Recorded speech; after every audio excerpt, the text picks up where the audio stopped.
childhood. His father died early, and his mother remarried a cruel man.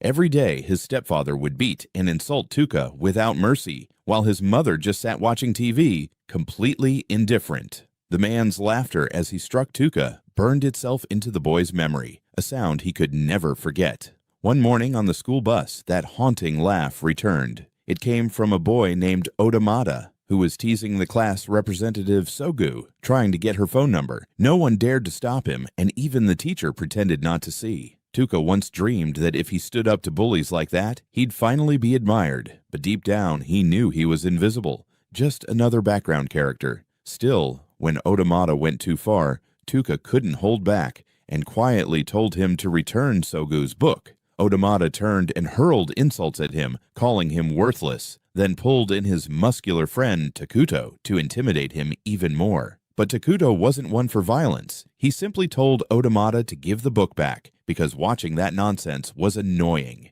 Even though he acted tough, Odamata still feared Takuto, so he reluctantly returned the book and sat down, seething with frustration. Unable to bully Tuka anymore, he turned his attention to Tomohiro, a quiet and withdrawn boy. The teacher had to step in this time, worried that if Tomohiro was pushed too far, something terrible might happen. But before anyone could react, everything changed. The air shimmered, a strange chant echoed, and in an instant, everyone was swallowed by light. When they opened their eyes, they were standing in another world. A beautiful woman appeared before them, introducing herself as the goddess Vicious. She warmly welcomed the heroes summoned from another world. According to her, whenever this world faced the threat of the Demon Lord, she would call upon heroes from another realm to defeat him. 200 years ago, thanks to heroes like them, the Demon Lord was slain, but now he had returned, and she needed their strength again. The students stared in disbelief, wanting nothing more than to go back to their bus seats. But their teacher, mesmerized by the goddess's beauty, ordered everyone to stay quiet and listen. Tuka still thought it was a dream, until he pinched his cheek and felt pain. That's when he realized it was all real. The goddess continued, saying that if they refused to cooperate, they would be trapped in this world forever. To return home, they needed to obtain the Demon Lord's heart, or absorb his dark essence after defeating him. Odamata complained loudly, saying that the Demon Lord had nothing to do with them. The goddess knelt dramatically, pretending to beg them to save this world. Sogu spoke up, saying they were just ordinary students. How could they possibly fight a Demon Lord? The goddess smiled and said that each of them had received a special power upon being summoned. To prove it, she ordered her servants to bring a prisoner and a vicious monster. The creature tore the man apart instantly, and the goddess casually cast a fireball, burning it to ashes. The sight terrified everyone. Then she brought out a glowing orb, explaining that it would measure their power levels. When Odamata touched it, the orb shone brightly, showing that he possessed great power. He grinned arrogantly and declared he would conquer this new world.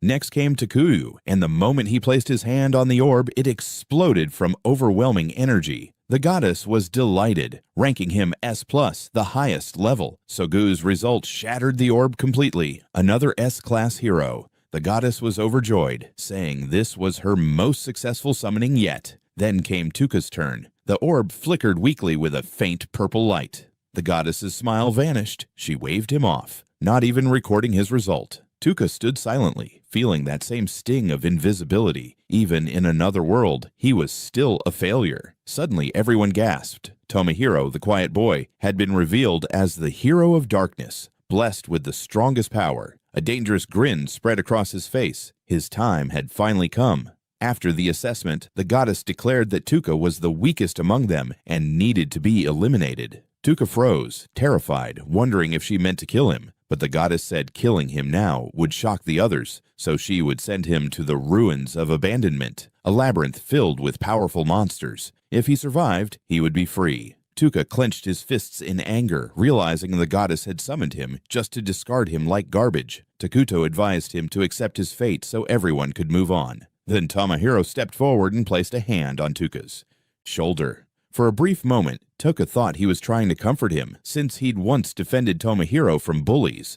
But Tomohiro smirked coldly and whispered, "You're trash, Tuka. Try to survive if you can." A magic circle appeared beneath his feet as the goddess began the ritual. Tuka was teleported away, and before vanishing, she tossed him a relic, a divine artifact that could be activated with mana. Watching him disappear, Sogu shouted angrily, demanding that the goddess stop because Tuka was still one of their classmates. The goddess's expression twisted, and she punched Sogu unconscious, yelling for everyone to stay silent and witness the fate of a failure. Desperate, Tuka cast paralysis on her, but it was useless. Her divine barrier blocked all control spells. Takuto tried a fireball, and surprisingly, it worked. He quickly apologized, saying he only wanted to test his power. The other strong students laughed, glad to see Tuka gone. Only the Takao sisters Yuka and Maki quietly turned away in disgust. Alone and trembling, Tuka bit his lip in rage. He remembered the beatings from his stepfather, his mother's cold indifference, the laughter of everyone who had hurt him, and now the goddess and his classmates were no different. He swore he would survive and make them pay. The moment he landed in the ruins, he poured mana into the relic, and it transformed into a small lantern lighting the path ahead. The dim glow revealed piles of bones, remains of those who had died before him.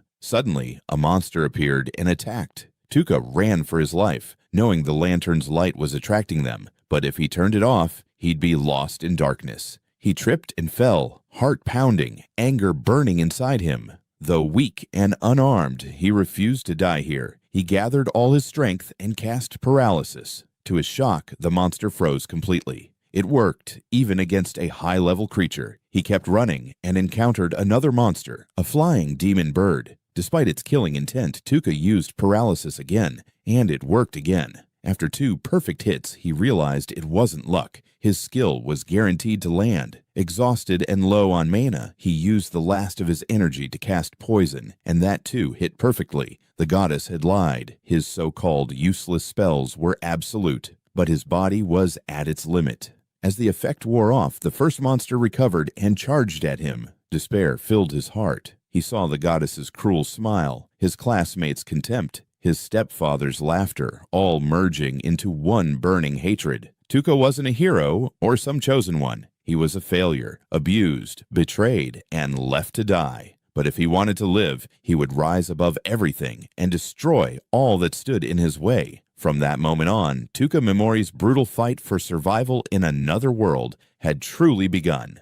Tuka Memori began using his inner mana to cast paralysis, but the system warned that he couldn't use the same spell repeatedly on the same target, so he switched to sleep, putting the monster down, then followed with poison to slowly drain its health. However, using internal mana quickly exhausted his body. Surrounded by monsters, Tuka grew anxious, unsure how to handle them all at once. When the horde charged forward, he had no choice but to spam paralysis to stop their advance. Continuous spellcasting drained nearly all his mana, leaving him dizzy and weak, barely standing. Yet the endless swarm of monsters kept pouring from behind, crowding forward like ants. One mistake would mean death. But Tuka refused to accept the fate of a background character. With burning resolve, he poured every ounce of strength into his paralyzing spells, fighting until his body collapsed. Just when he thought it was over, a miracle happened. His level shot up, his mana fully restored, and even expanded. The poisonous bird from earlier had finally died from the lingering toxin, granting Tuka a massive surge of experience. His skills strengthened, evolving to a higher tier. Now he could paralyze multiple enemies at once.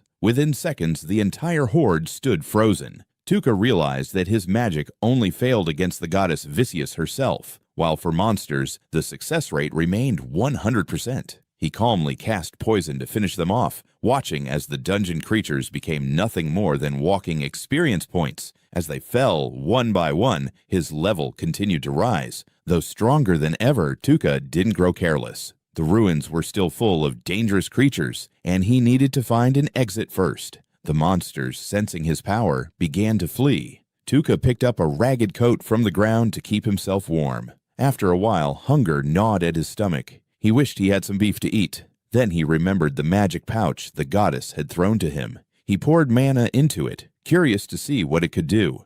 To his surprise, dried beef and a cold bottle of soda appeared inside. Shocked and delighted, Tuka immediately opened the drink and gulped it down with joy. He didn't care how the pouch worked, he just wanted to eat until his stomach stopped growling. Days passed as Tuka continued to survive inside the ruins, facing countless monsters. His power kept growing, and defeating them became effortless. Yet deep down, he still held a trace of kindness, never killing unnecessarily. Tuka had lived a miserable life, abused by his stepfather while his mother looked away. Thankfully, his uncle and aunt had later taken him in, letting him feel warmth and love again. Back then, he dreamed of becoming someone kind, someone who could save children like himself. But now, in this cruel world, he understood that mercy would only lead to death. To survive, he had to become ruthless. The deeper he went, the more eerie the ruins became. Even when no monster attacked, he could feel a chill crawling down his spine. Eventually, he found a mysterious door with a mana seal. When he infused it with magic, the door opened, revealing a dark and gloomy room. Inside were the corpses of a couple who had starved to death, still holding hands until the very end. The sight touched Tuka deeply, and he quietly admired their bond. Checking their backpacks, he found them filled with precious gems. He whispered an apology and took them for his journey ahead. Not long after, he found another sealed room, spending a large amount of mana to break through. Inside lay a decayed skeleton. At first, Tuka thought it was just another victim abandoned by the goddess, but after reading a letter nearby, he froze in shock. The remains belonged to the great sage Angelin, once known as the strongest dark hero, the same title that Tomohiro now held. The letter revealed that Angelin had been exiled to these ruins for defying the goddess Vicious. Before dying, he had gathered countless treasures and left a message saying that if Tuka truly possessed the will to escape, he would entrust everything to him.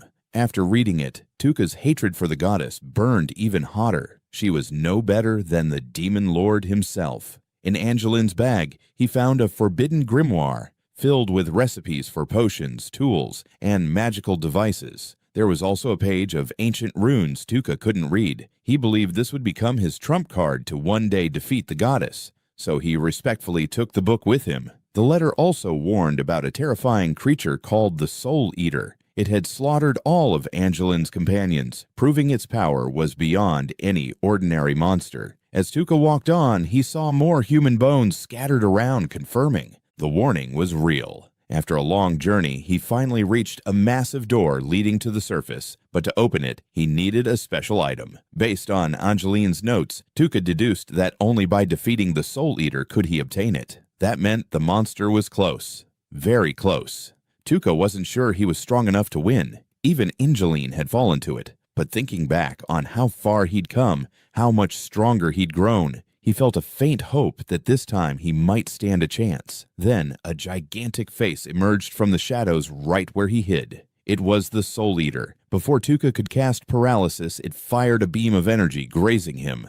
If he stepped out, he would die instantly. His skills required chanting, and the range was short. There was no way to attack safely. Retreating to level up was pointless if he couldn't even activate his skills. The creature smashed through walls, closing in on him. Tuka was cornered. He had no choice but to fight. The monster spewed a strange liquid that formed into human shapes. It recreated the faces of those who had died in the ruins. As if to force Tuka to relive their final fear, it wanted to savor his terror before killing him. The air filled with horrific screams. Tuka tried casting paralysis on the puppets, but he couldn't bring himself to destroy them. They looked too human. Seeing his hesitation, the monster grew amused, creating even more phantoms to surround him. Tuka realized that the Soul Eater was feeding on his fear, consuming his despair like a predator toying with its prey. Overwhelmed, Tuka waved his hands helplessly, crying and begging the apparitions to stay away. He screamed for help like a child, his voice echoing in the darkness. When the creature decided it had played enough, it approached to finish him off. But that was exactly what Tuka had been waiting for. In a split second, he cast paralysis directly on its head. His left hand had been ready the whole time, while his frightened act was just bait. He knew that arrogance was the weakness of every so-called superior being. Tuka had lived his life as a coward, never daring to stand up to injustice. But since being thrown into this world, he had begun to find his true self again. No matter how many illusions the Soul Eater created, Tuka no longer trembled. He fought without hesitation. Only by being ruthless could he destroy the truly wicked. As his determination surged, he smirked and taunted the beast. "How does it feel to be taken down by a weakling like me in just one hit?" With those words, he unleashed poison. The dark mana engulfed the Soul Eater, killing it instantly. Tuka leveled up to level 3. When the battle ended, he cast Sleep on the lingering spirits that had been controlled by the monster, releasing them from their suffering. As the creature's body faded, the souls ascended freely. They thanked Tuka for his courage and strength. Among them was the great sage Angelin himself. He smiled and said, "Give that goddess what she deserves." Then he and the others vanished peacefully. Tuka vowed he would make the goddess Vicious taste true despair. Taking the monster's eye, he placed it into the door's seal. The door opened slowly. Tuka stepped through, leaving the ruins behind, and began his journey to seek even greater power. Odamata was struggling to hunt down weak monsters in the forest. The creatures around here were too low level, so he barely gained any experience. Even Takudo, after days of farming with fire magic, only managed to reach level 18. Meanwhile, Tamahiro didn't care about leveling up at all. He spent his time torturing monsters just for fun. In another area, a shy girl named Kobato couldn't bring herself to kill anything. That's when another student, Asagi, approached her with an offer to join a new group she had just formed. According to Asagi, the class was full of immature kids who would eventually fall apart, so forming a new team was the only way to survive in this world. She even warned that if Kobato refused, the other girls would turn against her and leave her isolated. Terrified, Kobato reluctantly agreed, but before she could join, Asagi demanded that she kill a monster she brought with her. It looked more like a pet than a threat, and Kobato couldn't do it.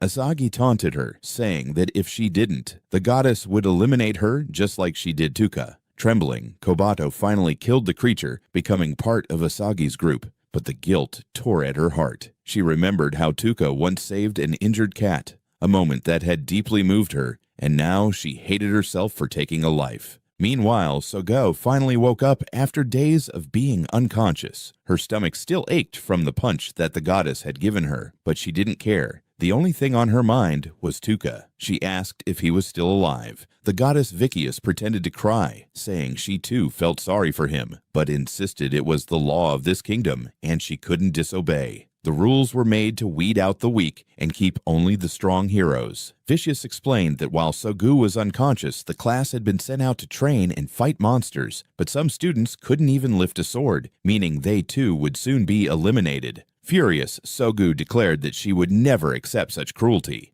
Knowing her value as an S-rank hero, she boldly offered to take on extra duties so no one else would have to be cast away. The goddess smiled sweetly, praising her noble heart, and promised to consider her request, even offering to shake hands to make peace after their earlier conflict. Elsewhere, a girl named Serace was desperately running for her life. She hadn't even entered the ruins before she was chased by a group of holy knights. These men were disgusting. Though ordered to kill her, their real goal was her body. One of them was practically drooling as he imagined what he'd do once she was caught. Back in the forest, Tuka Memori was checking his stats. Since escaping the ruins, his level had skyrocketed to 1,789, with mana and attributes beyond comprehension. His skills had also evolved, letting him adjust the power of each spell, from the strength of paralysis to the toxicity of poison. To test his new abilities, Tuka decided to find some monsters to experiment on, and he also planned to create a proper weapon like a sword, so he wouldn't have to rely solely on magic. As soon as he entered the forest, he saw a group of slimes bullying a smaller one. The sight reminded him of his past self, helpless and alone. Without hesitation, Tuka cast paralysis and poison together, freezing the bullies on the spot. He told the little slime that it had fought bravely and wished it well. When he lifted the spell, the small slime didn't leave. It followed him instead. Even though he couldn't understand its words, he could sense its loyalty. Tuka decided to keep it as a companion to watch his back. In the sage's book, he had found a formula for strengthening slimes, so he planned to train it and gave it a name, Piggy Maru. Meanwhile, Saras was still being chased by the four knights. Realizing she couldn't outrun them, she turned to fight. She chanted a spell to summon the holy attire of the spirits, followed by a ritual dance with her fan. But after all that effort, the only thing she summoned was a pair of sunglasses. While running through the forest, the 4 knights suddenly encountered Tuka. Seeing his timid appearance, they mocked him, calling him a filthy weakling. They decided to kill him, steal his belongings, and then continue hunting Saras. One of them even shook with lust at the thought of catching her. Watching them, Tuka thought they were beyond redemption. He pretended to be scared, begging for mercy to trick them. The knights laughed cruelly and drew their weapons. Just as one of them stepped closer, Tuka released a massive paralysis spell, freezing all 4 at once. He confirmed that his abilities worked perfectly on both monsters and humans. Only the goddess herself was immune. That realization made him more determined than ever to learn forbidden magic. But first, he had to deal with these knights. Even Piggy Maru agreed that they were scum who deserved to die. To Tuka, they were no different from Odamata and Takuto, arrogant bullies who preyed on the weak. He cast poison and killed all 4 instantly. Right after, Tuka sensed another presence in the forest. Saras, who had been fleeing, suddenly felt the knight's energy vanish. Instead, she sensed something far more terrifying. Turning around, she saw a slime. At that moment, Tuka took the opportunity to cast paralysis on her, preventing her from moving. He calmly told her that he meant no harm and only wanted to talk. Realizing he was the one who saved her, Saras agreed to answer all his questions. Tuka believed her but said he wouldn't get involved in her affairs any further. According to Saras, this place was the southern forest of the Unza kingdom, not the goddess's territory as Tuka had assumed. Finally, he showed her the page of forbidden text he couldn't read. Saras recognized it as an ancient script, something she couldn't translate. But she knew someone who could, a powerful figure known as the Forbidden Witch. However, that witch lived in a dangerous region called the Golden Demon Belt. Grateful for the information, Tuka thanked her sincerely. Saras, on the other hand, wanted to repay him for saving her life. To Tuka, her kind and responsible nature reminded him of his aunt, the woman who had always cared for him, even at her own expense. Before leaving, Tuka told Saras that the paralysis would wear off in a few minutes and wished her luck on her journey. With that, he turned away and continued his path with his loyal companion, Piggy Maru. After leaving the forest, Tuka arrived at a small town called Mill. He disguised himself as a simple villager looking for work, and the guards at the gate mentioned that the local marquis was recruiting mercenaries to explore newly discovered ruins. Since Tuka looked harmless, they allowed him to enter without much inspection. Wanting to settle in first, Tuka looked for an inn and met a rather grumpy innkeeper. But after paying a silver coin in advance, the man's attitude changed completely. Money, Tuka realized, worked the same way in every world. To keep his identity hidden, he adopted a fake name and asked the innkeeper to buy him new clothes. That night, Tuka walked around the town to observe the surroundings. The security was good, and people didn't pay much attention to strangers. He stopped by a small diner, ordered dinner, and listened to a group of drunk men at the next table. They were gossiping about powerful knight orders from different kingdoms. Among them, the most feared was the Black Dragon Knights of the Baku's kingdom, a force that had recently destroyed the holy nation Nia, shaking the entire continent. Within their ranks were 2 terrifying figures known as the Supreme Human and the Blood Hero Assassin. Hearing that, Tuka immediately grew cautious. The world was far more dangerous than he had imagined. To prepare for what lay ahead, Tuka decided to gather materials to strengthen Piggy Maru. According to the sage's book, he needed the bone powder of a monster called the Skeleton King, a creature said to inhabit the ruins near Mill. Coincidentally, those were the same ruins the Marquis planned to conquer. The next morning, Tuka joined a group of mercenaries heading there. The Marquis announced that a new floor had appeared in the ruins, possibly hiding a treasure known as the Dragon Eye Chalice. Whoever found it would earn 300 gold coins, while the monster corpses would be free to claim. Tuka, however, had no interest in the chalice. His only goal was the Skeleton King. While waiting to register, a blond man started harassing a woman. He accused her of being Saras Ashrain, the fugitive knight commander of the holy nation Nia. The woman denied it, but he forcefully pulled off her hood, only to freeze in embarrassment when he saw no elf ears and dark circles under her eyes. Realizing he had made a fool of himself, the man ran off in shame. Before entering the ruins, Tuka stopped by a weapon shop to buy new gear. Coincidentally, Saras walked the same way, and they ended up talking again. Tuka warned her to be careful of that blonde troublemaker and asked for her advice on choosing equipment, offering to pay her for the help. Since she was broke, Saris agreed to guide him. Thanks to her careful suggestions, Tuka managed to buy exactly what he needed and even gave her 3 silver coins as payment. Suddenly, Saris staggered, and Tuka caught her just in time. He noticed the exhaustion in her eyes, but she simply smiled, said she was fine, and left.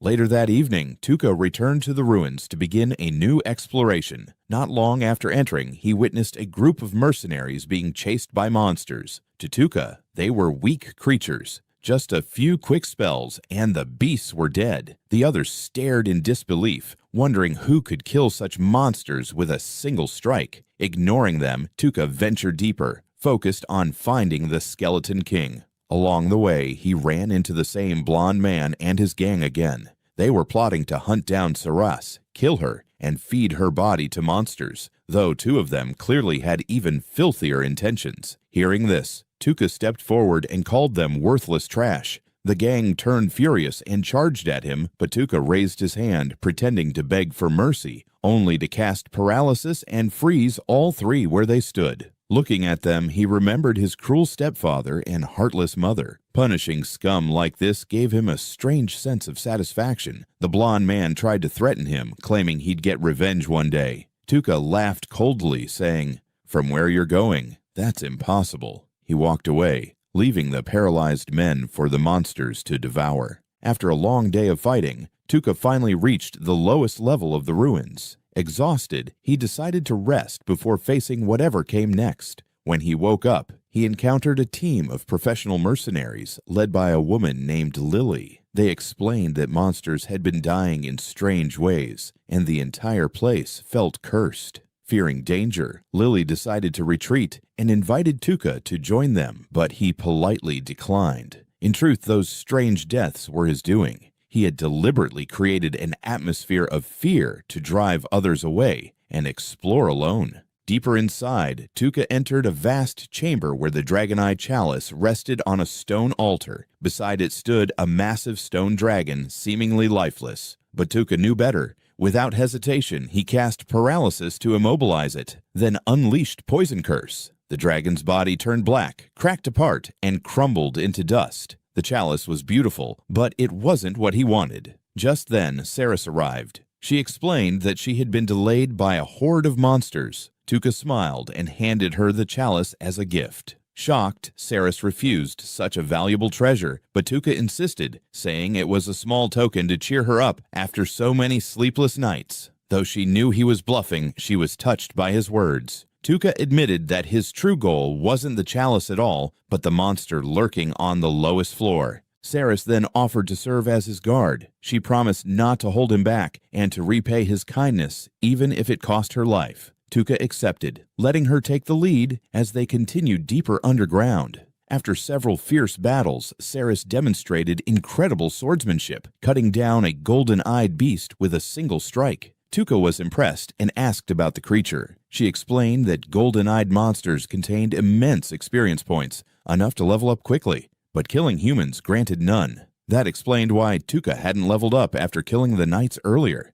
They pressed onward until reaching the next chamber. Seeing Saris completely drained, Tuka told her to rest for a while. As she lay down, he quietly cast sleep to help her fall asleep faster. When she drifted into slumber, her true form revealed itself, her pointed elf ears now visible beneath her hair. Tuka finally understood. She really was Saris Ashrain, the knight commander of the holy nation Nea. Meanwhile, deep within the forest, the 3 strongest members of the Black Dragon Knights discovered the remains of the 4 dead soldiers. Believing Saras to be responsible, they smiled darkly and decided it was time to hunt her down and test their strength against the so-called Fallen Knight. When Saras woke up, her body had returned to its human form. Seeing Tuka lying motionless beside her, she sighed in relief, thinking he was still asleep and hadn't discovered her true identity. But in truth, Tuka had never fallen asleep. He had only been pretending, quietly keeping watch over her the whole time.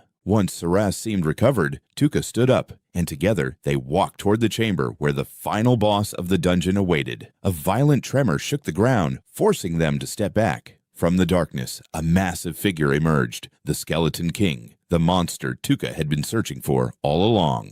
Saras quickly analyzed its form and spotted a weak point. If they could shatter the bone beneath its jaw, it would collapse instantly, but the creature's power was overwhelming. Even seasoned mercenaries couldn't withstand its attacks. Realizing the danger, Saras decided to unleash her spirit power and asked Tuka to keep her secret. If the fight went south, she urged him to run.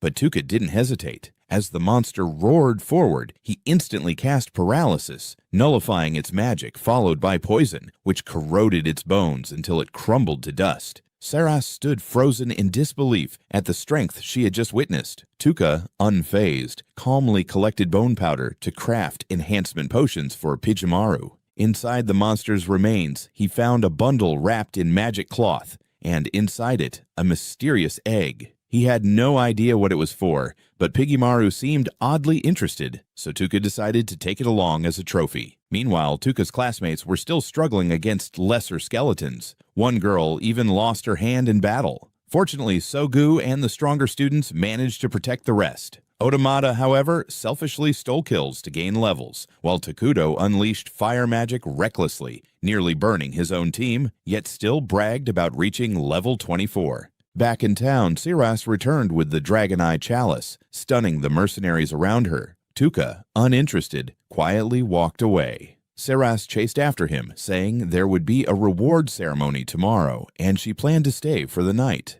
Hearing that, Tuka invited her to his room to talk. Thinking he had something serious to say, Saras happily agreed and thanked him for helping her, gently holding his hand before leaving. That night, Tuka was busy brewing enhancement potions for Pijimaru when Saras knocked on his door. She explained she was planning to cross the Golden Demon Belt to reach the kingdom of Ionat, but felt uneasy traveling with someone while hiding her identity. Tuka smiled and revealed that he had already known. She was the knight captain of the holy nation of Nea, but now they were comrades. He promised to protect her. Relieved, Saras accepted his offer. Trusting her sincerity, Tuka revealed his real name and asked if she'd join him on his journey. She agreed. To show his gratitude, Tuka gave her a precious gemstone. The moment Saras held it, her eyes widened in shock. It was the legendary Azure Dragonstone, a rare gem said to be found only within the body of the mythical blue-eyed white dragon.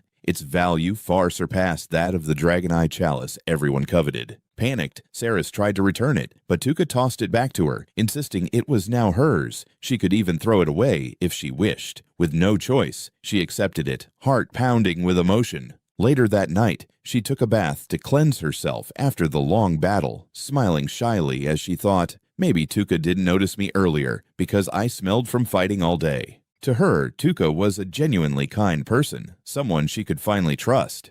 The next morning, a few mercenaries gossiped after seeing her enter Tuka's room, spreading rumors that they had spent the night together. Saras was furious, but Tuka couldn't care less. Instead, he asked her about forbidden magic. Saras explained that these ancient spells were banned by the goddess because they posed a danger to her power. Tuka realized then, forbidden magic might be the goddess's greatest weakness. Later, Saras headed to the reward banquet, telling Tuka she'd be back by 1 in the afternoon. Tuka decided to spend the morning testing Pijimaru's new enhancements in the forest. At the banquet, nobles gathered, and a dark sorcerer was invited to verify the authenticity of the Dragon Eye Chalice. The moment Saras saw him, unease crept across her face. Time passed. 1 o'clock came, but Saras never returned. Sensing trouble, Tuka and Pijimaru rushed toward the Marquise's mansion. Along the way, they overheard soldiers talking. Saras had been exposed and was now being hunted in the dark forest.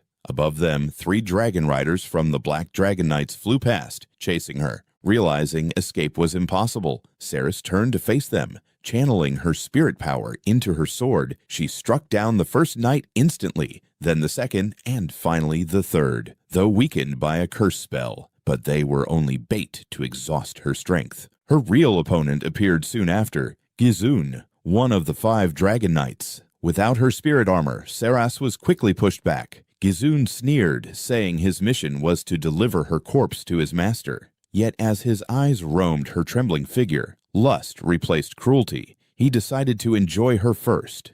Too drained to resist, Saras fell to the ground as Gizun pinned her down. Just as his hand reached toward her, a flash of light erupted. Tuka had arrived. Without hesitation, he cast paralysis, freezing Gizun in place, then followed with poison, forcing the knight to writhe in agony until his body dissolved completely. When it was over, Tuka gently explained that he had come because she hadn't returned, but Saras, trembling, said she could no longer travel with him. Her presence would only endanger him. She handed back the Dragonstone, begging him to dissolve their pact. Tuka said nothing. He simply threw her not one but a bag full of Dragonstones, saying he didn't want to lose a powerful ally like her. Sarah stood speechless, her eyes wide with disbelief and gratitude. As Tuka turned away, the evening light fell upon his back, the shadow of a man growing stronger, step by step, in a world that had once rejected him.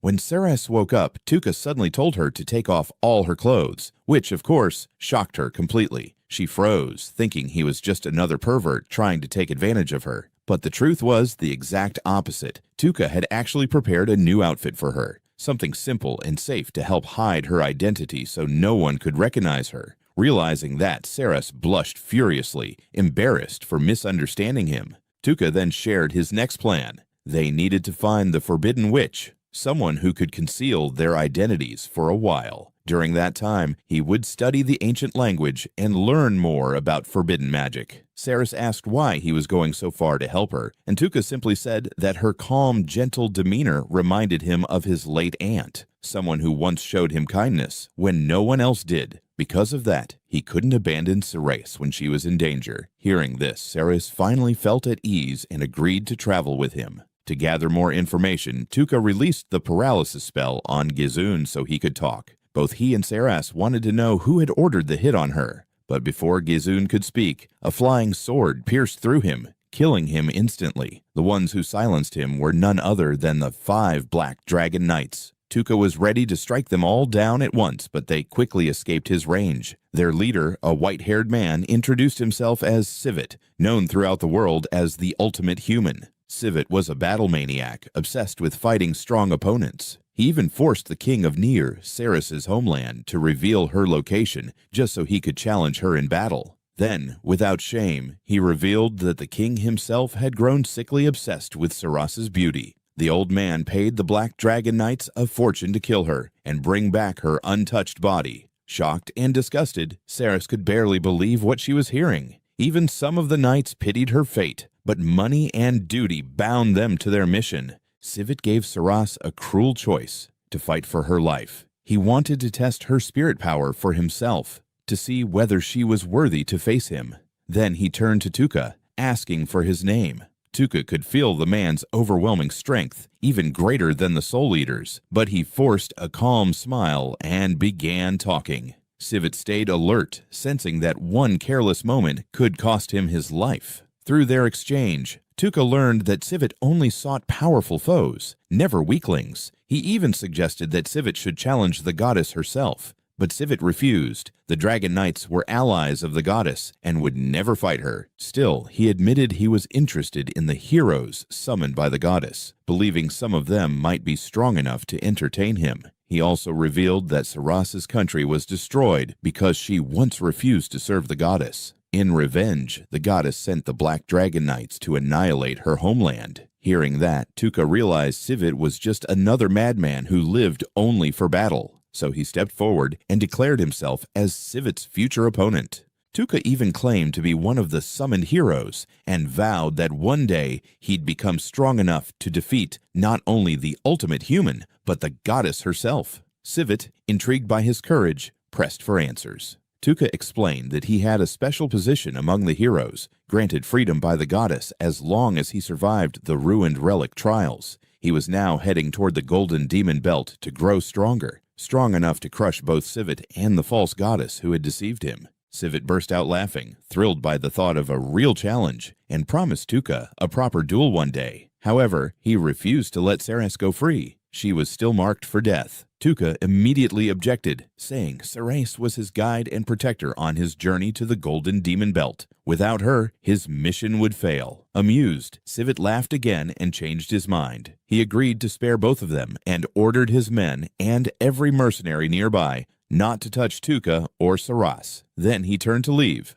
But that was exactly what Tuka had been waiting for. The moment all 4 knights stepped back into range, he unleashed paralysis. In an instant, Sivit and his men froze mid-air before crashing to the ground, convulsing and foaming at the mouth. Tuka sneered. The honorable duel was just bait. His real goal was vengeance. The Dragon Knights were allied with the goddess, and thus they all had to die. Sivit struggled to move, barely staying conscious as Tuka followed with Poison Curse, forcing them to writhe in agony. Only Sivit, the so-called ultimate human, managed to resist for a short while before exhaustion overcame him. Before dying, he weakly asked who Tuka really was. Tuka looked down coldly and said, "Just a man out for revenge." One of the dying knights fired a flare, calling for reinforcements. Soon, the rest of the Black Dragon Order arrived to avenge their fallen leader. Tuka immediately fused with Pijimaru, activating their unison form, a state that greatly boosted his power but drained massive mana. He told Pijimaru to end the fight quickly. The slime's tendrils shot out like whips, sweeping across the battlefield, while Tuka struck precisely with close-range paralysis. Within seconds, dozens of knights dropped like rain. The remaining captains were hit with sleep curse, their bodies going limp as their will to fight dissolved.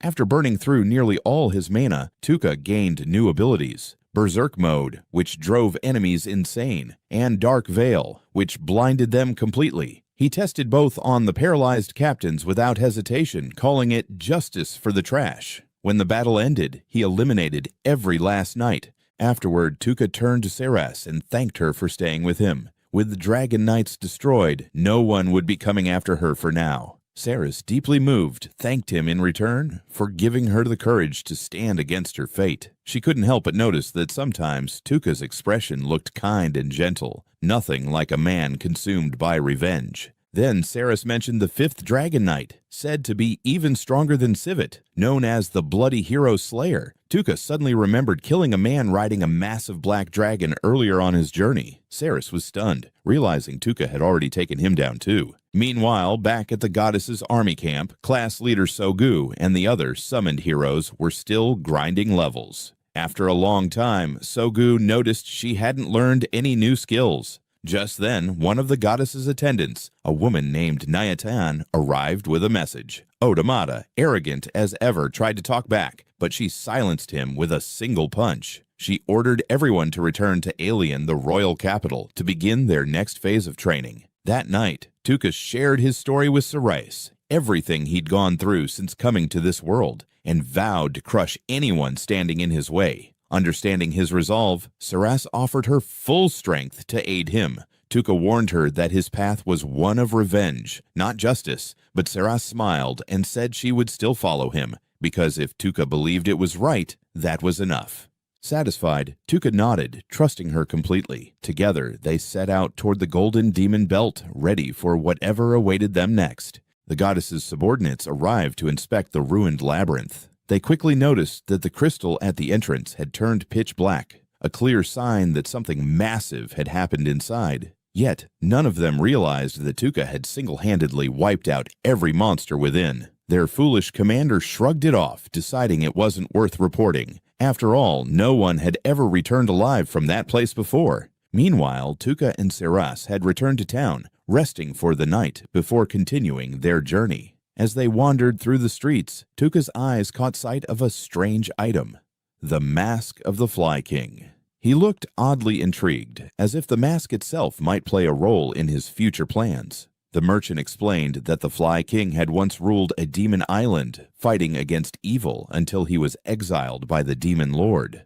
Though long dead, he had become a symbol to many. Saras decided not to follow Tuka around, afraid she might interfere with his work, while Tuka bought the mask anyway, convinced that he fit the role of a villain far better than that of a hero. One day he vowed the goddess and her minions would taste the same pain she once gave him. After the fall of the 5 Dragon Knights, world leaders convened in secret. None of them could believe that the so-called supreme human, Sivit, had been killed. The goddess Vicius reported that the knights had been chasing Saras at the time. Traces of blood-soaked cloth found at the scene were believed to be hers, suggesting she was gravely wounded. The loss of the Dragon Knights was a huge blow to humanity's war against the Demon Lord, and Vicious insisted that the otherworldly heroes would now play a crucial role. Yet some suspected the goddess was merely using the crisis to gain more power, since, when the Demon Lord struck, every nation would have no choice but to rely on her summoned heroes.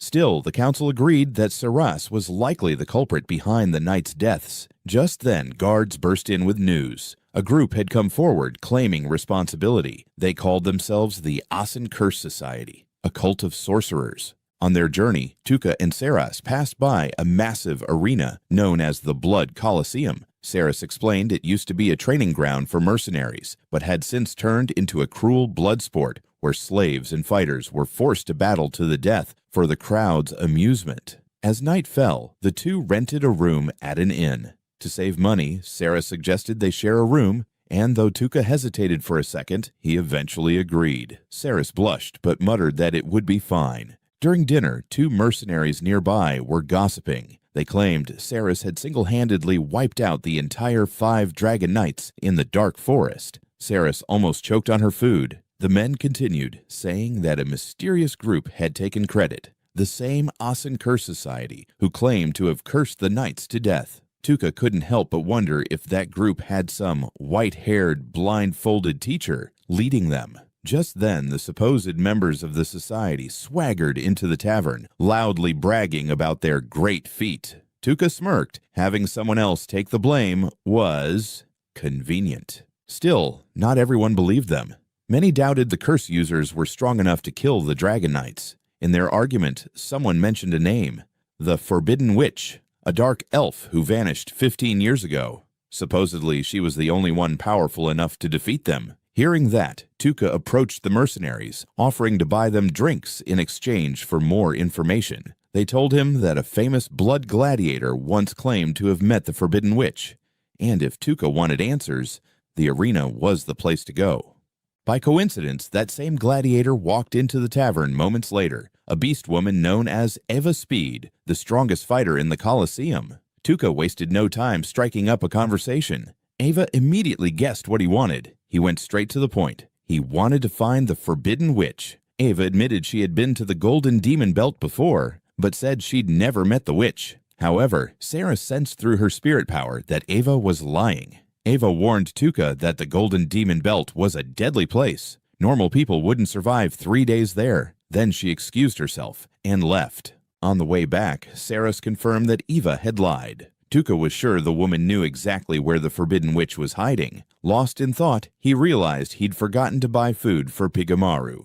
He decided to test his magic pouch of fortune again, this time pulling out a delicious-looking pastry. Even Saras was amazed by the aroma. The pouch itself was so beautifully crafted that she couldn't help but admire it. When she realized she was sitting a bit too close to Tuka, she quickly shifted away, blushing. A soft breeze blew through the window, making her hair sway gently, and Tuka silently admitted that her beauty could easily make anyone's heart tremble. But he forced himself back to focus. He had to find a way to approach Eva again and convince her to reveal the witch's location. According to Saras, gladiators like Eva always needed money. That was their weakness. But Eva wasn't fighting for her own freedom. She was fighting to earn enough to buy a young dark elf girl out of slavery. That night, Saras demonstrated her spirit power to Tuka. In his eyes, she looked just like one of those magical girls from his world, yet her movements were sharp and graceful. No wonder Civet had considered her a worthy rival. After training, sweat glistened on her skin,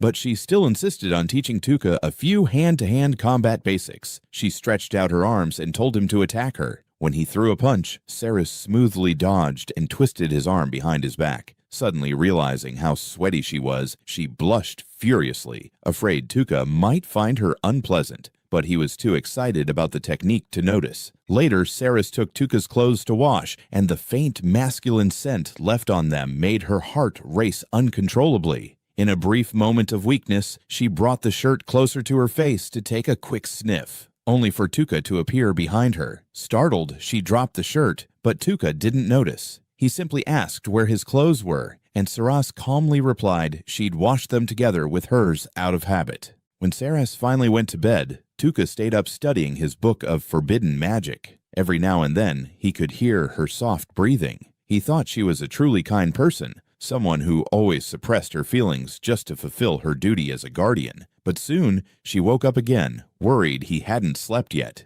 Bringing out 3 bottles of herbal medicine, she explained one could help him rest, while another would energize his body. She quickly reassured him she meant nothing weird by it. Tuca smiled, showing her a sugar cube he had found earlier. When he mixed it with the herbs, a pleasant aroma filled the air. Unfortunately, Saras accidentally poured the wrong bottle, the one that caused stimulation instead of rest. Flustered, she apologized, but Tuca downed the drink anyway to ease her guilt. Moments later, the potion hit him hard. His heart raced. Saras nervously asked if he needed help, but Tuca kept his composure, telling her to rest. Tomorrow, they'd gather more information. She wondered if he was somehow immune to women. Tuca admitted the potion was working. His body was very much awake, but said that all his life he had lived with restraint. Right now, he only had one purpose: revenge. Personal desires could wait. Once his vengeance was complete, he joked, Saras could be as affectionate as she wanted. Hearing this, Saras finally understood his conviction. She knelt down and vowed to devote her strength to helping him fulfill his wish. The next morning, the two headed to the arena to learn more about Ava. Saras had discovered that Ava was once a slave sold into the Colosseum. Her fights were legendary. She hadn't lost a single match in 3 years, and her next duel would be her last. Though she'd earned enough to buy her own freedom long ago, Eva continued fighting to save a young dark elf girl from the same fate. According to Saras, blood gladiators often die in their final match. Tuca suspects it's because they face impossible opponents, but Saras believes the arena's manager secretly rigs those fights. That makes Tuca certain this is the key to earning Eva's trust. He plans to step in before she's betrayed. Tuca and Saras meet Eva again. She assumes they're here to ask about the Forbidden Witch, but Saras looks her straight in the eyes and says, "You're lying." Eva becomes defensive, yet Tuca calmly explains that tomorrow's match is a trap. The organizers plan to drug her and make her lose. Since Eva knows where the Forbidden Witch is, Tuca refuses to let her die. They urge her to flee with the dark elf girl, Lit. Eva thanks them but says she can't run. If she escapes, both she and Lit will be hunted down by the Duke. Tuca offers to protect them on their way to the Golden Demon Belt, but Eva laughs, calling him weak. To prove her wrong, Tuca paralyzes her with a spell in an instant. Shocked, Eva realizes his power is real. Saras then reveals she's the former captain of Nea's Holy Knights. And Tuca is the one who killed all 5 Dark Knights. Now Eva finally believes. Still, she insists on fighting. She wants to win her freedom with her own hands, not through anyone's mercy. Tuca sighs, warning her not to trust the Duke's word. Eva claims he's always paid fairly, so she's willing to risk it. Tuca can only wish her luck, but tells her if she changes her mind, meet him at the city gate at dawn. Later that night, Tuca and Saras encounter a group from the Asenkurs Association, performing fake rituals to fool the townspeople. Disgusted, Tuca casts madness on them, making the entire group turn on each other like wild beasts. At midnight, Tuca waits by the gate. He knows the Duke will never release Ava alive. Meanwhile, Ava overhears the Duke's real plan. He'll poison her, skin her corpse, and sell Lit to a brothel when she grows up. Furious, Ava rushes to save the girl. In a small tavern, Lit is being abused by the cruel innkeeper. Ava bursts in, sword drawn, but spares the woman on one condition: she must lie to the Duke and cover their escape. The terrified woman agrees. That's when Tuca enters, wearing the Fly King mask. One slam of his hand makes Lit flinch in fear, revealing how long she's been tormented. Outraged, Tuca executes the innkeeper himself, vowing to punish scum like her without mercy. Afterward, Ava introduces Lit to Tuca and Saras. The girl shyly asks if she can stay with Ava and follow Tuca's lead. He agrees, but warns their next journey will be dangerous. Still, Lit nods. As long as she's with Ava, she'll do anything. When Ava wonders about the strange noises from Tuca's body, he proudly introduces his companion, the slime Piggy Maru. Then Ava asks why he's seeking the Forbidden Witch. Tuca reveals he owns a grimoire written in ancient language, and only the witch can read it. Hearing this, Ava fully trusts him at last. But before they can leave the city, enemies approach. Ava realizes the Duke's men and the Curse Association are both after them. Determined to protect Lit, Tuca lights torches, straps them to horses, and sends them running to scatter the enemy ranks. As the battlefield burns, he puts on the Fly King mask once more, ready to face Mu'Din, the leader of the Curse Association. When Mu'Din and his men arrived at the forest, he noticed several broken branches and suspected there were traps ahead. He ordered his subordinates to stay outside while he called into the woods, telling Ava to surrender. But instead of Eva, Ceres appeared, wearing the Fly King's mask. Seeing her, Mu'Din was stunned. He thought she might be one of the Fly King's followers from legend and hesitated to attack. In truth, the Asin-cursed sorcerers were nothing more than assassins hiding behind superstition. The curse they spoke of was actually a deadly poison that left no trace, used to make people believe their magic was real. Mu'Din even bragged that he was the one who killed the 5 Black Dragon Knights, earning the villagers' blind faith. Ceres removed her mask and revealed her identity, the former captain of the holy nation Nia, who had survived the battle against those same knights. Mu'Din didn't believe she was the one who killed them. In his mind, no one could surpass the supreme human civet. He then mentioned that within the Asin group were 2 brothers, Bega and Vagan, the same pair who once hunted Ceres and were now set to face Ava in the next day's blood duel. Tonight, they planned to take Ceres's head for revenge.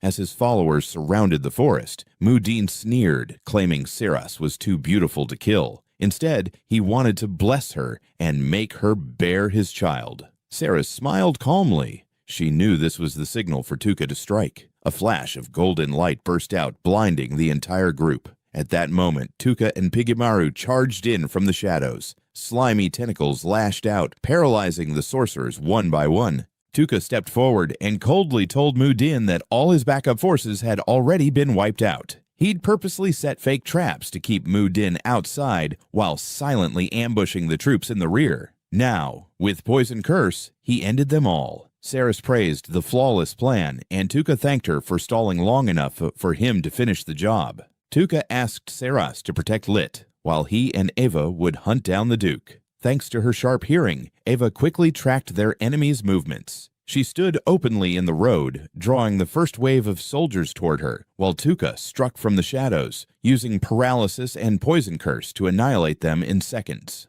Only the Duke and his guards remained. Believing Eva was cornered, the Duke ordered his men to skin her and make Lit wear it so they could be together forever. Tuca could only sigh at such filth. Ava, the undefeated champion of the arena, tore through half the guards before they could even react. When the survivors fled, Tuca told her not to leave a single one alive. She hurled a spear straight through a fleeing knight, killing him instantly, while Tuca finished the rest. One soldier tried to strike from behind, but Ceres's arrow pierced him first. Furious and terrified, the Duke shouted for his men to fight, yet no one dared move. Ava turned to Tuca, smiling with gratitude. She hadn't felt such thrill in battle for a long time. Finally, Tuca paralyzed the Duke with a single spell and handed him over to Ava, letting her deliver the final blow herself. After the fight, Tuca froze the corpses of the Asin sorcerers, then shattered them into pieces. No trace remained, and their so-called curse vanished from the world forever.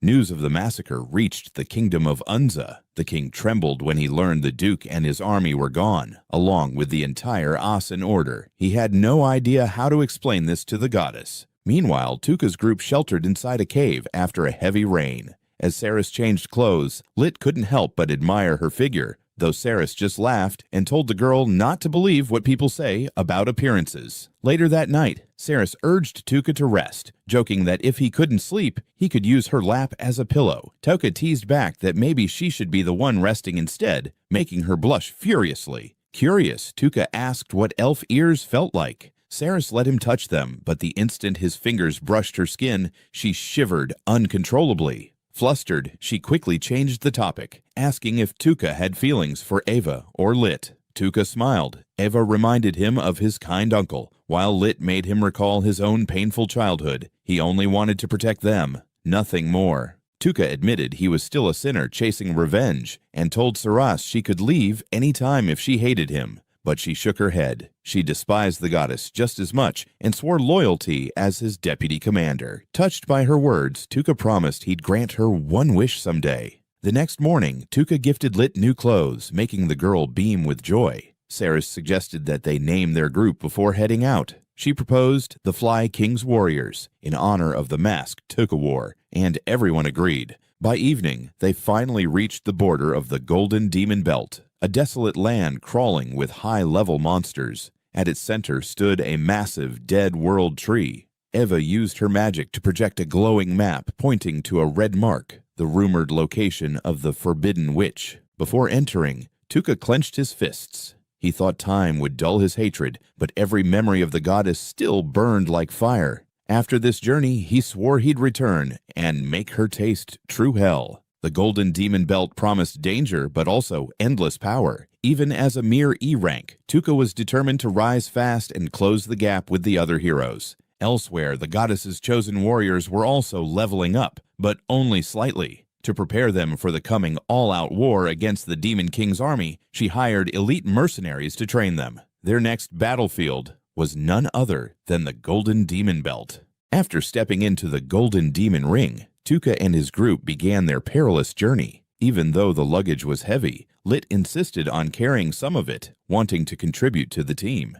Tuka respected her determination and treated her as a true member of the party. Before long, they encountered their first monster, a lizard-like creature similar to the one Tuka once fought inside the abandoned ruins. Following their strategy, Eva took the front line to test its strength, while Tuka stayed behind to cast paralysis, then followed up with sleep and poison to finish it off. All the spells worked perfectly, allowing Tuka to eliminate the monster with ease. He noticed that creatures here were weaker than those in the ruins, but he was certain stronger ones were waiting ahead. When checking the corpse, Tuka discovered that the moss on its body was listed in the Forbidden Spellbook, a rare ingredient used to craft dark artifacts. Saras, intrigued, asked to borrow the book for research, and Tuka gladly handed it over. Deeper into the forest, Eva suddenly sensed danger nearby. She told Lit to retreat while Saras protected her and prepared to fight alongside Tuka. From the shadows emerged a swarm of horn-headed wasps, their golden eyes glowing eerily in the dark. Tuka hid behind a tree,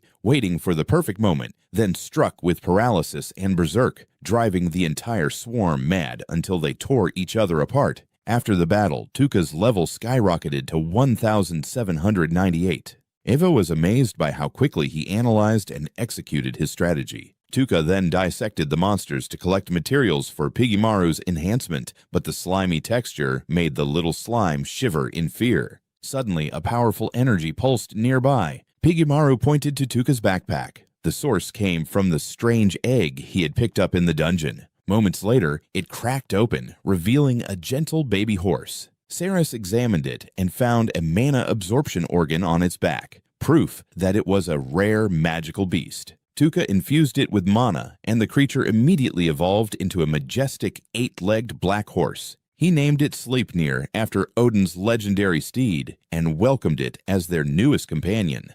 When Saras tried to greet it, Sleipnir affectionately licked her ear, making everyone laugh. Meanwhile, the goddess's heroes were also approaching the Golden Demon Ring. Their levels had increased significantly after days of training, but Takuto had grown arrogant. Annoyed at being babysat by mercenaries, he charged into a swarm of horn-headed wasps on his own. Using his newly evolved hellfire, he burned them all to ashes, then proudly declared himself the future king, leaving everyone speechless. Back in the forest, Tuka noticed flames rising from the northeast, the direction of the goddess's territory. He instantly realized it must be Takuto's group. As they continued, Eva noticed fewer and fewer monsters around. Saras guessed they were getting close to the Forbidden Witch's domain.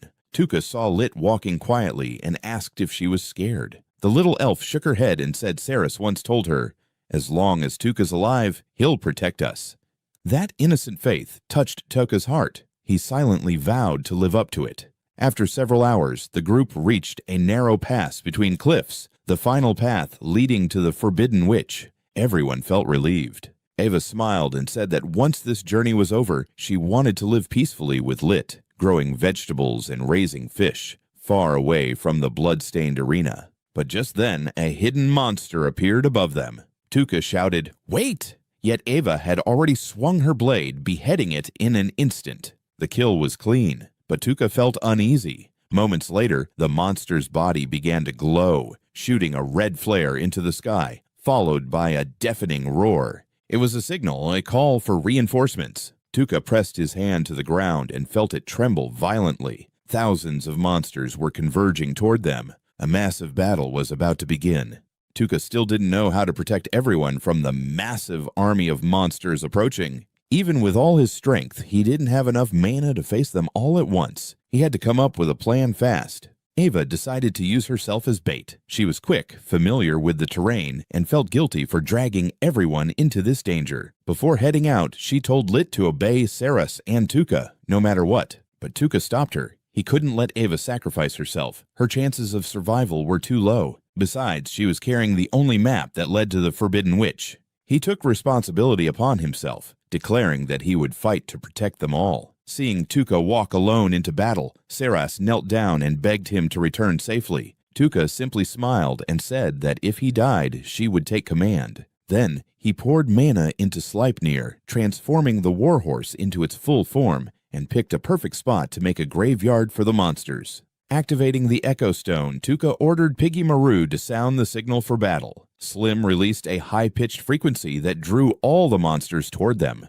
The ground began to tremble. The enemy was coming. Tuka put on his mask, ready for the deadly chase ahead. Before charging out, he asked his two companions if they were ready to risk their lives. Both Sleipnir and Piggy Maru answered without hesitation. They would fight to the very end. Meanwhile, at the heroes' camp, Sogu was shocked to see two of her classmates dead. They were members of Tomohiro's group, but he showed no emotion, saying they died because they were too slow. Sogu scolded him for not protecting his teammates, but Tomohiro coldly replied, "The weak die. That's the rule of this world." He even mocked her for doing nothing when Tuka was abandoned. Takuto stepped in, calling Tomohiro a coward, claiming that his destiny was that of a king. Furious, Tomohiro summoned the power of darkness, shouting that Takuto was the real coward. He argued that rank meant nothing. Strength did. After an intense argument, Tomohiro stormed off, while Takuto swore he'd prove his own power soon enough.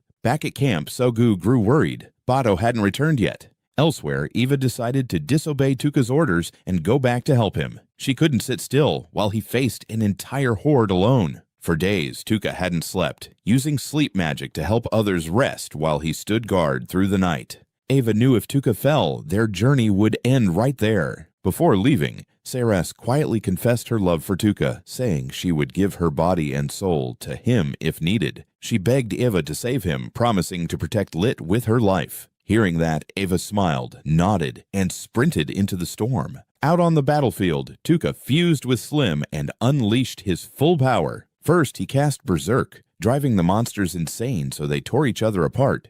But the stronger ones resisted the spell and charged again. The faceless ones were cunning. They used the corpses of their own kin as shields, adapting to Tuka's attacks. Tuka kept fighting through the heavy rain, firing spells of paralysis, poison, and blindness, even as his mana drained away. Then, he spotted the strongest faceless among them. He lashed out with his tentacles, using a berserk combo that shattered the monster completely. His level shot up, mana restored to full. He continued tearing through the weaker ones to gain more experience and stay alive. Suddenly, two massive beasts charged from behind, coordinating their movements perfectly. Tuka leapt off his horse, flanking them from behind, and struck both with paralysis and berserk at once. The explosion of magic ended them instantly. Sleipnir returned to his side, ready for the next wave. But this time, an entirely new army of monsters appeared, larger, stronger, relentless. Tuka fought on, casting spells one after another, until a beast grabbed Sleipnir's leg and threw him off balance. He fell, surrounded by thousands of creatures.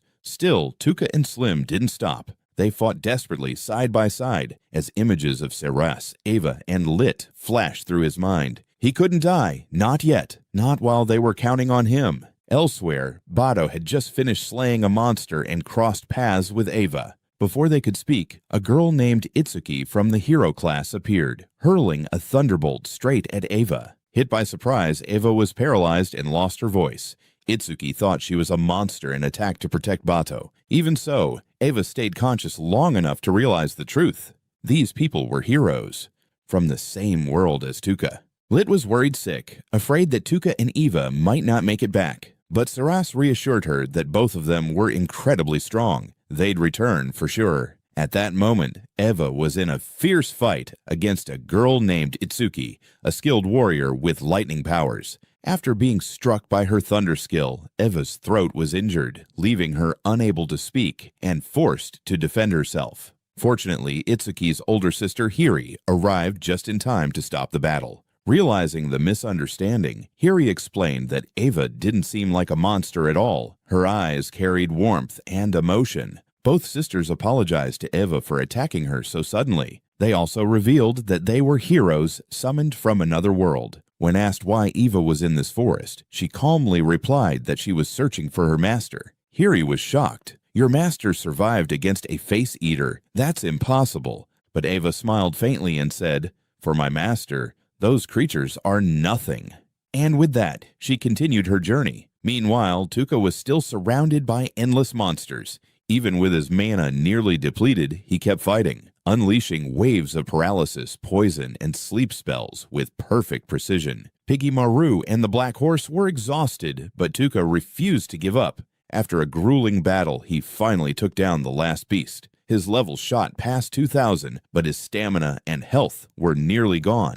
Just when he thought he could rest, a powerful energy surged nearby. A face-eater, far stronger than the rest, emerged from the shadows. It had been watching him the whole time, waiting for the perfect moment to strike. Despite the Black Horse's incredible speed, the monster caught up easily, firing massive energy blasts that Tuka struggled to dodge. One beam grazed his arm, another hit his mount, sending them crashing to the ground. The creature began charging up a massive energy sphere, a finishing move. It fired, unleashing a devastating explosion that tore through the battlefield. When the smoke cleared, all it saw was Tuka's mask lying in the dirt, and the faint cry of Piggy Maru. The monster lunged forward to strike, but that was exactly what Tuka wanted. From above, he dropped down like lightning, launching a combined paralysis and berserk spell straight into the monster's face. Unable to react, the beast screamed in agony before collapsing completely. Tuka's trap had worked. He'd used the mask and Piggy Maru's voice as bait, while the Black Horse had thrown him into the air for the perfect counterattack. The battle was over. Tuka barely stood, his HP nearly at 0, but victory was his. His paralysis skill evolved, and he even gained a new high-rank spell. Though he was too drained to test it, he thanked his loyal companions for fighting to the end. When Tuka tried to stand, he realized his leg was injured, and from the bushes nearby, another monster lunged out. But before it could strike, Eva appeared and sliced it clean in half. Tuka smiled in relief. He had truly been waiting for her to show up. On the way back, he couldn't help but admire her strength. She wasn't just carrying him. She carried both his creatures, too. Eva told him about meeting the Takao sisters and To's classmate, but she didn't mention his name, unsure of their connection. Back at the cave, Saris carefully tended to Tuka's wounds, even sewing up his torn clothes. Tuka quietly praised her. Strong, skilled, and gentle. Anyone would be lucky to have her. When he couldn't sleep, Saris offered her lap as a pillow. This time, Tuka didn't refuse. Soon, he drifted off peacefully. As Saris looked down at his sleeping face, her heart started to race. She couldn't help herself. Gently, she leaned down and kissed him. It was soft, warm, and lasted longer than she intended. When the sound of dripping water echoed in the cave, she snapped back to reality, realizing what she'd done. Moments later, Tuka stirred. His lips felt strangely warm. He knew. But instead of scolding her, he smiled faintly and cast a sleep spell to help her rest. After all, it was his first stolen kiss. Elsewhere, the Takao sisters reunited with To's classmate. Itsuki asked why she joined Asagi's group. The girl recalled her fear of monsters and how Asagi helped her overcome it, so she stayed, hoping to grow stronger and protect others. The next morning, Tuka's group continued toward the Forbidden Witch's domain. Saris seemed quiet, still embarrassed about last night. She wanted to confess her feelings, but couldn't find the courage. Tuka already understood, and gently smiled at her. For now, they agreed to act as master and knight until his revenge was complete. After half a day's journey, they reached the edge of the witch's territory. Countless magic traps activated, proving they were close. A massive stone golem awoke. but Tuka swiftly froze it with paralysis, unwilling to destroy it. Beyond the boulders stood a giant withered tree and a small cabin. Inside, no one was home. Until Ava discovered a hidden passage leading underground. There, dozens of golems worked silently. At the tunnel's end was a sealed door that only opened with immense mana. Tuka poured all his energy into it, and the door finally opened. At the same time, the goddess summoned all the heroes back, preparing for the great war against the Demon King. Meanwhile, Tuka's group stepped through the door into a vast open field filled with sunlight and wind. Ahead stood a stone house, and in front of it, a beautiful dark elf woman. She introduced herself with a calm smile. "My name is Erica. I am the Forbidden Witch." Tuka stood still for a moment, then smiled with quiet satisfaction. After everything, the battles, the pain, the loss, he had finally found her. And as the wind blew through his hair, Tuka whispered to himself, "Goddess, be ready, because this time, it's my turn." Tuka Memori had a miserable childhood. His father died early, and his mother remarried a cruel man. Every day, his stepfather would beat and insult Tuka without mercy, while his mother just sat watching TV, completely indifferent. The man's laughter as he struck Tuka burned itself into the boy's memory, a sound he could never forget. One morning on the school bus, that haunting laugh returned. It came from a boy named Odamata, who was teasing the class representative Sogu, trying to get her phone number. No one dared to stop him, and even the teacher pretended not to see. Tuka once dreamed that if he stood up to bullies like that, he'd finally be admired, but deep down he knew he was invisible, just another background character. Still, when Odamata went too far, Tuka couldn't hold back and quietly told him to return Sogu's book. Odamata turned and hurled insults at him, calling him worthless, then pulled in his muscular friend Takuto to intimidate him even more. But Takuto wasn't one for violence. He simply told Odamata to give the book back, because watching that nonsense was annoying. Even though he acted tough, Odamata still feared Takuto, so he reluctantly returned the book and sat down, seething with frustration. Unable to bully Tuka anymore, he turned his attention to Tomohiro, a quiet and withdrawn boy. The teacher had to step in this time, worried that if Tomohiro was pushed too far, something terrible might happen. But before anyone could react, everything changed. The air shimmered, a strange chant echoed, and in an instant, everyone was swallowed by light. When they opened their eyes, they were standing in another world.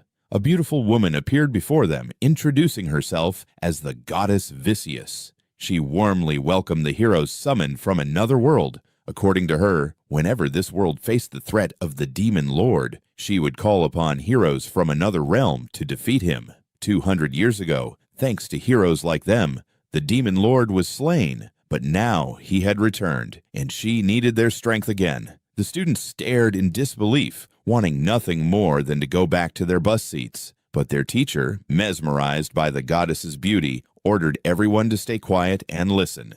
Tuka still thought it was a dream, until he pinched his cheek and felt pain. That's when he realized it was all real. The goddess continued, saying that if they refused to cooperate, they would be trapped in this world forever. To return home, they needed to obtain the Demon Lord's heart, or absorb his dark essence after defeating him. Odamata complained loudly, saying that the Demon Lord had nothing to do with them. The goddess knelt dramatically, pretending to beg them to save this world. Sogu spoke up, saying they were just ordinary students. How could they possibly fight a Demon Lord? The goddess smiled and said that each of them had received a special power upon being summoned. To prove it, she ordered her servants to bring a prisoner and a vicious monster. The creature tore the man apart instantly, and the goddess casually cast a fireball, burning it to ashes. The sight terrified everyone. Then she brought out a glowing orb, explaining that it would measure their power levels. When Odamata touched it, the orb shone brightly, showing that he possessed great power. He grinned arrogantly and declared he would conquer this new world.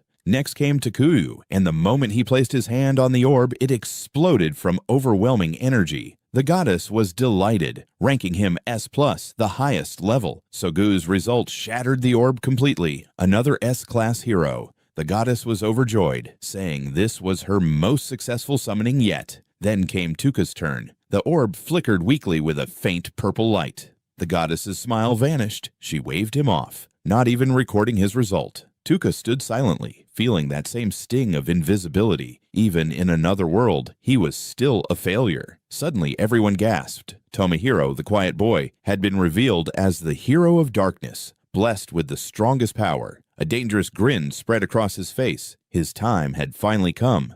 After the assessment, the goddess declared that Tuka was the weakest among them and needed to be eliminated. Tuka froze, terrified, wondering if she meant to kill him. But the goddess said killing him now would shock the others, so she would send him to the ruins of abandonment, a labyrinth filled with powerful monsters. If he survived, he would be free. Tuka clenched his fists in anger, realizing the goddess had summoned him just to discard him like garbage. Takuto advised him to accept his fate so everyone could move on. Then Tomohiro stepped forward and placed a hand on Tuka's shoulder. For a brief moment, Tuka thought he was trying to comfort him, since he'd once defended Tomohiro from bullies. But Tomohiro smirked coldly and whispered, "You're trash, Tuka. Try to survive if you can." A magic circle appeared beneath his feet as the goddess began the ritual. Tuka was teleported away, and before vanishing, she tossed him a relic, a divine artifact that could be activated with mana. Watching him disappear, Sogu shouted angrily, demanding that the goddess stop because Tuka was still one of their classmates. The goddess's expression twisted, and she punched Sogu unconscious, yelling for everyone to stay silent and witness the fate of a failure. Desperate, Tuka cast paralysis on her, but it was useless. Her divine barrier blocked all control spells.